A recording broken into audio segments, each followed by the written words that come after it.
Member সাহেবের কিছু কথা বলবো, আপনারা শুনেন। এটা থাক। যারা পরীক্ষার্থী আছে সকলের জন্য দোয়া রইল, আর বিশেষ করে স্যার ম্যাডাম যারা।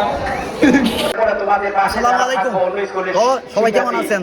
আজকে তো আইসা দৌলতপুর নার্গিস নদী আজকে আসার মুহূর্ত হইল আপনার দশম শ্রেণীর যে পরীক্ষার্থী উপলক্ষে বার্ষিক ক্রিয়া অনুষ্ঠিত দোয়ার মাহফিল হয়েছে। বিশেষ করে বাবার উপদেশ দিতেছে আমরা দেখাই অনুষ্ঠান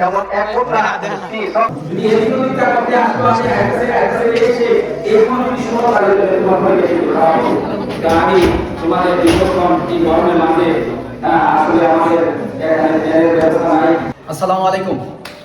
তো প্রাণপ্রিয় ছাত্র বিন্দুরা, আজকে আমরা দৌলতপুর নার্গিস নজরুল বিদ্যানিকেতনে আসলাম বার্ষিক এসএসসি পরীক্ষার উদ্দেশ্যে। তো আসার পর আজকে আমরা অনেক স্যার ছিল, প্রিন্সিপাল স্যার ছিল, আরও গণ্যমান্য ব্যক্তিত্ব ছিল।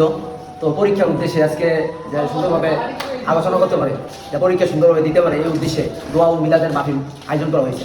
তো আমার পাশে রয়েছে আমাদের দৌলতপুরের সাবেক মেম্বার সাহেবের কিছু কথা বলবো, আপনারা শুনেন।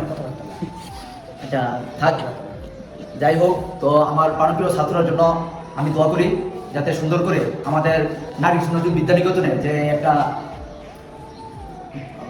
অল বিষয়ে ফাঁস করে যে আমাদের মুখ উজ্জ্বল করতে পারে, নার্গিস নজরুল বিদ্যানিকেতনে যে একটা সুনাম আছে, সুনাম অর্জন করে নিয়ে আসতে পারে। তো এই কথা রইল। আর হচ্ছে আমাদের ছাত্রবৃন্দুর জন্য আমার দোয়া ও সালাম। আসসালামু আলাইকুম। আমরা যে দৌলতপুর নার্গিস নজরুল বিদ্যানিকেতনে আসছি, আসার পর তো এখানে আমাদের সম্মানিত এলাকার সম্মানিত ব্যক্তিরা আছেন, যেমন মানবীয় শিক্ষকগণ আছেন, প্রিন্সিপাল স্যার আছেন, আরও অসংখ্য মানুষ রয়েছে, আমার ছাত্রছাত্রী রয়েছেন। তো এর মাঝে আমাদের যে সদস্যবিন্দু খায় কিছু বলতে চাই এই পরীক্ষার্থীর উদ্দেশ্যে। আসসালামু আলাইকুম। আশা করি সবাই ভালো আছেন। আসলে মূলত এখানে আসার উদ্দেশ্য হলো আমাদের নার্গিস নজরুল বিদ্যানিকেতনের এবারে যারা পরীক্ষার্থী আছে সকলের জন্য দোয়া রইল, আর বিশেষ করে স্যার ম্যাডাম যারা